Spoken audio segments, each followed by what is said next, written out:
প্রিয় দর্শক, আপনাদের সবাইকে জানাচ্ছি ঈদের অনেক অনেক শুভেচ্ছা। ঈদ মোবারক। আপনাদের সঙ্গে ঈদের আনন্দ ভাগাভাগি করে নিতে আমাদের আজকের আড্ডার অতিথি করা হয়েছে তুষার খানকে। তুষার ভাই, ঈদ মোবারক। ঈদ মোবারক। কেমন যাচ্ছে আপনার এবারের ঈদ? বরাবরের মতনই, কিন্তু যত দিন যাচ্ছে বয়স বাড়ছে আর ঈদের আনন্দ কমে যাচ্ছে। আপনার বয়স আদৌ বাড়ছে? মনের বয়স বাড়ছে না, কিন্তু সামহাও শরীরের বয়স তো বেড়েই যাচ্ছে, কি করব।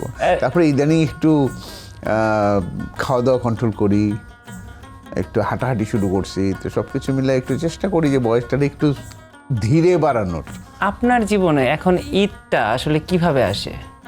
আগের দিন চাঁদ ওঠার পরে পরের দিন সকালে হয়ে সবার যেরকম ঈদ আসে আমার ওরকম ঈদ আসে। একটা সার্টেন এইজের পরে যখন অনেক কিছু দায় দায়িত্ব বেড়ে যায়, আরও পরিবারের ইয়েটা পরিধিটা বেড়ে যায়, তখন বোধহয় আস্তে আস্তে একটু মানে একদম শিশুকালের আনন্দটা তো থাকেই না, একটু করতে থাকে মনে হয়। কিন্তু আপনার তো এখনো কৈশোরের আনন্দ আছে, আপনার মনের বয়স তো 18 হয়নি। আছে আমার আছে। আচ্ছা তুষার ভাই, আমরা একটা বিষয় একটু জানতে চাই, বিশেষ করে যারা তারকা আছে বা আমাদের সুপরিচিত অভিনেতা যারা আছে, তাদেরকে তো তাদের অনেক অনুরাগীরা অনুসরণ করে।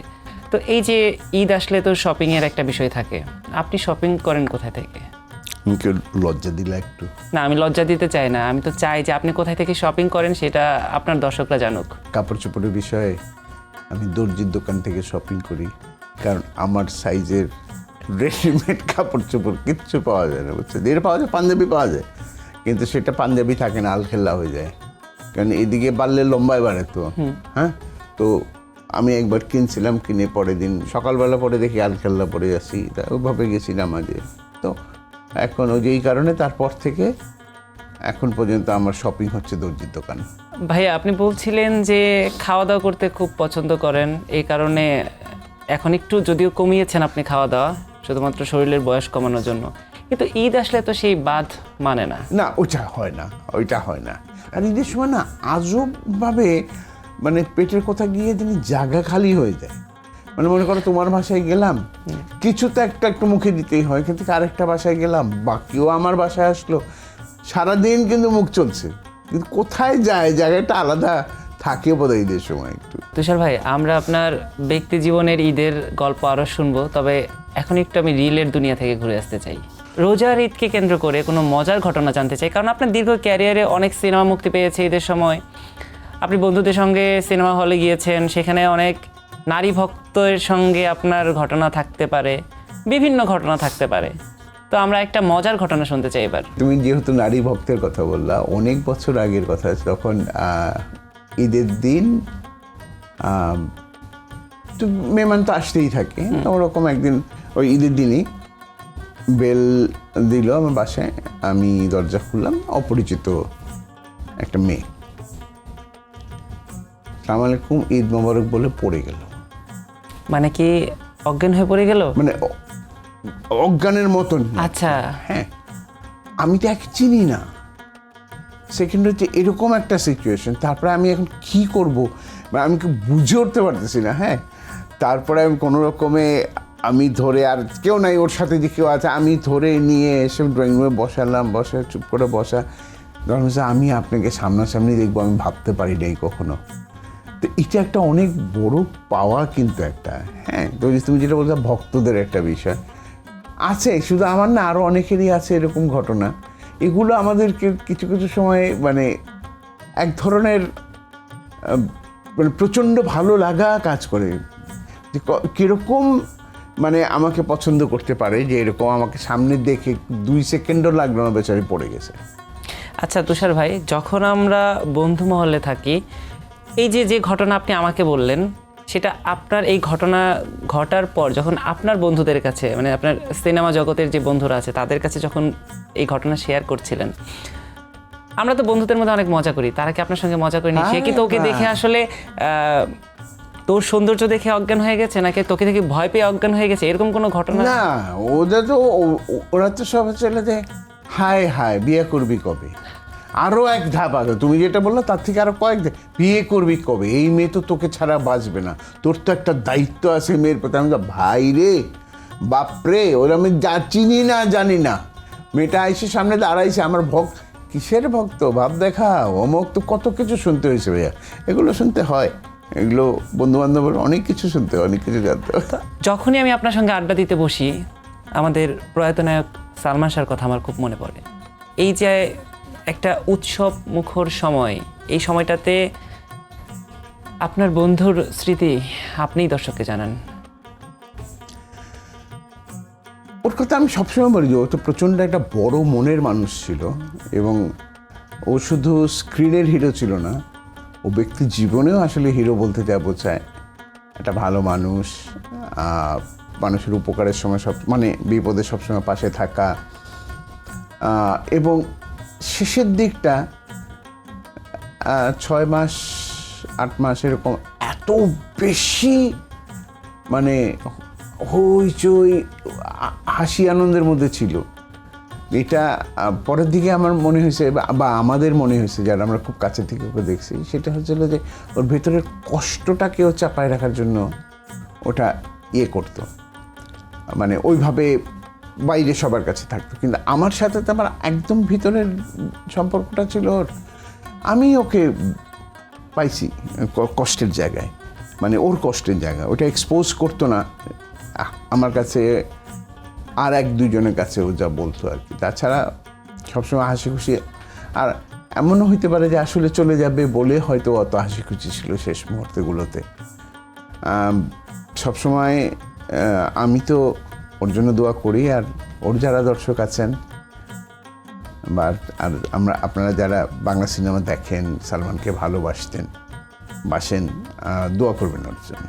অনেকেই তো ব্যক্তিগতভাবে অনেক উদার মনের হয়, কেউ কেউ অনেক কৃপণ হয়, এক একজনের চরিত্র এক এক রকম হবে, এটাই স্বাভাবিক। টাকা পয়সা হিসাবের ক্ষেত্রে আপনি কতটা সাবধানতা অবলম্বন করেন? একদমই না।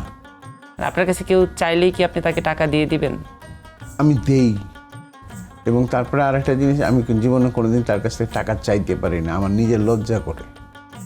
আমি তোমাকে দিলাম টাকা, তোমার সাথে কিন্তু 1 বিন্দু আমার সম্পর্ক খারাপ হবে না, কিন্তু তোমার কাছে আমি কোনোদিন চাইতে পারবো না যে শুভ আমি তো তোমার কাছে টাকা পাই, তুমি কি ভুলে গেছো বা কিছু, কোনো দিন নাই। এবং কত লোকের কাছে যে আমি টাকা পাই।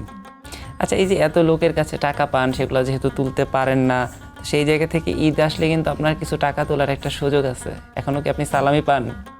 না, ওইটা তো আরো যায়। কেন, আপনার মনের বয়সকে কেউ বিচার মনের করছে না? বয়সে পাত্তা দেয় না তো এখন। একটা জিনিস বলি, মজার ঘটনা, বেশ কিছুদিন আগে পেপারে পড়ছিলাম যে 50 বয়সের মানুষের কি করা উচিত। আমি এটা হেডলাইনে দেখে আমি দূর, এটা আমি কে পড়ে, তারপর পরপর মতো মনে হচ্ছে এটার মধ্যে তো আমিও পড়ি।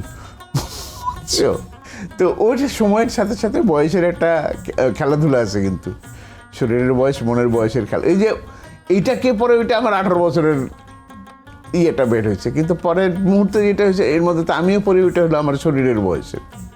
বুঝছো? ভাইয়া, আপনার এই যে একটু আগে যে অট্টহাসি শুনলাম, এটা শুনে আমার হঠাৎ করে মনে হলো, আমার মাথায় একটু দুষ্ট বুদ্ধি এলো যে আপনি তো মানুষকে হাসাতে পারেন আপনার কথা দিয়ে, আপনার অভিনয় দিয়ে। আমি আপনাকে একটা চ্যালেঞ্জ দিচ্ছি, আপনি অভিনয় দিয়ে হোক, কথা দিয়ে হোক, আপনি আমাকে হাসানোর চেষ্টা করবেন। কঠিন হাসানো কিন্তু অনেক কঠিন জিনিস। আচ্ছা, তোমার সাথে কথা বলতে বলতে হয়ে যাবে নি? না, আমি তো আপনাকে এখন চ্যালেঞ্জ দিয়েছি, আপনি আমাকে এখন হাসাবেন। অনেক আগে আমি একটা জোক শুনছিলাম, খাওয়া নিয়ে, ওইটা বলি তোমার, আমি জানি না তুমি হাসবা কিনা। একটা লোক প্রচুর খেতে পারে, তখন যাই হোক কিছুদিন পরে তার বিয়ে টিয়ে হলে শ্বশুরবাড়ির লোক শুনলো যে সে 5 কেজি চালের ভাত একসাথে বসে খেতে পারে। যেমন বলে যে টালা এসে বলে, দুলাভাই চলেন একটা করি, মানে একটা আসর করি, একটা অনুষ্ঠান করি, প্যান্ডেল ট্যান্ডেল আপনি খাবেন, দর্শক এসে দেখবে। দর্শক দেখে অবাক হয়ে প্রচুর টিকিট সেল করছে, গেছে। তারপরে কিছুক্ষণ পর বলছে যে পাশের গ্রামের লোকজন আসছে, দুলাভাই আবার খাওয়া দাওয়া করেন। খাওয়া শেষ, তারপরে আল্লাহ, এই উপজেলার থেকে লোকজন আসছে, অমুক তমুক আসছে, বলে 1 ঘন্টা সময় দাও। এরকম করে গ্যাপে কয়েকবার খাওয়ার পরে তারপরে আরেকবার আসছে। আসার পরে বলে যে দুলাভাই আরেকবার যদি খাইতেন, শহর থেকে লোকজন খবর পাইছে আসতেছে, কই তোমরা কি ফাইজলামি করছো নাকি, পাইছো নাকি মিয়া, আমি বাসায় গিয়া ভাত খাবো না। মানে এতক্ষণ কিন্তু ভাত খাইছে, বুঝছো? হ্যাঁ, হাসলা না তো, শেষ। আমাকে তো আপনি হাসাতে পারেননি। পারলাম না।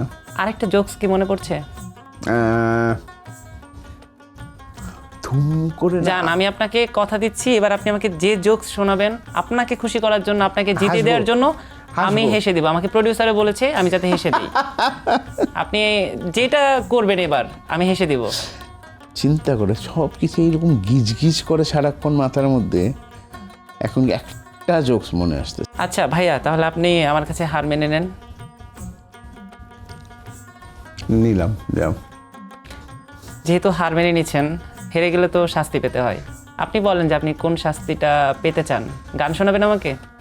এটা তুমি শাস্তি পাবা, দর্শকরা শাস্তি পাবে না না, আপনি তো আমাকে হাসাতে পারেননি, আমি তো জিতে গেছি। না। কিন্তু তুমি যে শাস্তি আমাকে বলো যে কি শাস্তিটা নিতে চান, আমি তো নেওয়া হবে না। আমি যদি গাই তুমি শাস্তি পাবা।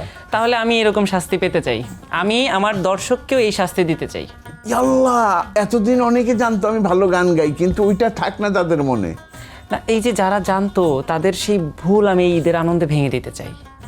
হায় হায়, এই যেই গানই গাই ওনারা যদি আমাকে পায় আমাকে মারবে, তো তখন কি করবো? না, ওই প্রোটেকশন আমাদের প্রোডিউসার আপনাকে দিবে। আচ্ছা,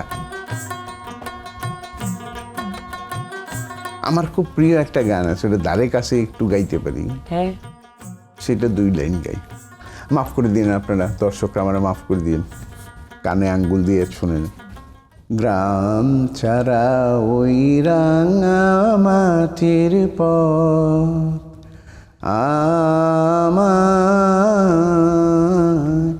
আমার মন ভোলাই রে। আপনি গান গাওয়ার আগে যে ধারণা করেছিলেন দর্শককে নিয়ে, আমার মনে হচ্ছে সেটা আসলেই সত্যি হবে। দেখছো, এতদিন লুকায় রাখছিলাম, তুমি সেই আমার সুপ্ত জঘন্য প্রতিভাকে সামনে নিয়ে এলাম। তুষার ভাই, আমি আপনাকে আজকে অনেক সময় দিয়েছি, অনেক সুযোগ দিয়েছি আমাকে একটু হাসানোর জন্য। যেহেতু কোনোভাবেই কোনো কাজ হচ্ছে না, কিরকম ব্যর্থ আমি চিন্তা করো। যেটাই হোক, আসলে আমরা ব্যর্থতা নিয়ে তো যেতে চাই না। আমরা অবশ্যই ঈদের আনন্দে সবাই হাসি খুশি থাকতে চাই, সারাটা সময় আমরা আনন্দ করতে চাই এবং আনন্দ নিয়ে বাড়ি ফিরতে চাই। আর আমার এখন আনন্দ আসবে একটা কাজ করলে, যদি আপনি আপনার অভিনীত যে কোনো চরিত্রের বিশেষ কোনো ডায়লগ আমাকে শোনান। আমার একটা ডায়লগ অনেক বেশি মানে ইয়ে ছিল, এখনও অনেকে বলে, অনেকে মনে করেন, সেটা হলো ইতিকথা নাটকের একটা কথা ছিল। ওটা আমার তো একটু মেইলে একটা ক্যারেক্টার ছিল, ডায়লগটা ছিল, দেখছো কামাইল্লা কি দুষ্ট। আমার ওইটা মনে হলো, তখন আমি এটা বলছি যে ওই শব্দটা তখন প্রথম ইউজ করি, ইস্যিরে শব্দটা। তো তখন আমি ইস্যিরে কামাইল্লা কি দুষ্ট দেখছস, দ্যাট ওয়াজ। এবং তারপরে যে ইস্যিরে শব্দটা হাইরে ক্লিক করলো, আর মানে মানুষজন আমাকে দেখলে তো ইস্যিরে ভাই ইসলাম আলাইকুম এরকম ছিল। এবং সবচেয়ে মজার আরেকটা ঘটনা ছিল, সেটা হচ্ছিল যে আমাদের যে 3rd জেন্ডার যারা আছেন ওদের একটা ধারণা ছিল যে অরিজিনালি আমি হলো তাই। হ্যাঁ, ওরা আমাকে আমার এক বন্ধুর দোকান ছিল, তো ও একদিন এসে আমারে বলতেছে যে আমাদের এখানে ওরা তো মাঝে মাঝে যায়, তাহলে এরকম এসে বলছে, এই আমাদের নিয়ে বেশি কথাবার্তা বলবা না, আমাদের কিন্তু একজন আছে সে নাটক করে। মানে ওদের ধারণা যে আমি, এবং ওইটাও একটা পাওয়া, বিশাল পাওয়া। আচ্ছা ভাইয়া, এখন তো আসলে ঈদ কেন্দ্রিক ছোট পর্দা বলি, বড় পর্দা বলি, ওটিটি বলি, সব জায়গায় প্রচুর কাজ হচ্ছে, অনেক সিনেমা আসছে, অনেক নাটক আসছে। আপনার কাজের ব্যস্ততা একটু কম কেন?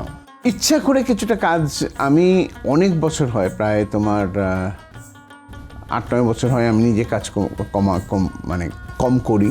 আর প্লাস এখন যেটা হচ্ছে যে এখনকার যে নাটকগুলো, সেই নাটকগুলোতে ম্যাক্সিমাম নাটকে ধরো যে আমাদের মতন, আমরা যে বয়সের মানে অভিনেতা, আমাদের ক্যারেক্টারগুলোই তো এখন নাই। তো সেই কারণে কাজের জায়গাটাও কমে গেছে আমাদের। কাজটা একটাই করতে, এবং সেটা প্রেম থেকে, ভালোবাসা থেকে। সেই কাজটা যখন কমে যায় তখন সবারই ভিতরে একটা খারাপ লাগার কাজ করে। আর অল্প কিছু নাটক বাদে খুব কি ভালো কাজ হচ্ছে বাংলাদেশে। এবার ঈদ উপলক্ষে আপনার কোনো কাজ আসবে কি না, এইবার আমার কোনো ঈদের কাজ, তোমার প্রোগ্রাম এটা, এইটাই আপনার এবার ঈদের এটাই চমক? আমার ঈদের এই পর্যন্ত, এখন পর্যন্ত এটা প্রথম ঈদের কাজ, এবং এখন পর্যন্ত ধরো যে এটাই আছে। যেহেতু এটাই আপনার ঈদের একমাত্র কাজ, এই কাজের মাধ্যমেই আপনি দর্শকের কাছে পৌঁছাবেন, তাহলে আমাদের উচিত আমাদের মাধ্যমেই দর্শকের কাছে আপনার বার্তা পৌঁছে দেয়া। আপনি আপনার দর্শকদের ঈদের শুভেচ্ছা জানাবেন, পাশাপাশি আমাদেরকে নিয়ে কিছু বলতে চাইলে আপনি সেটাও বলতে পারবেন।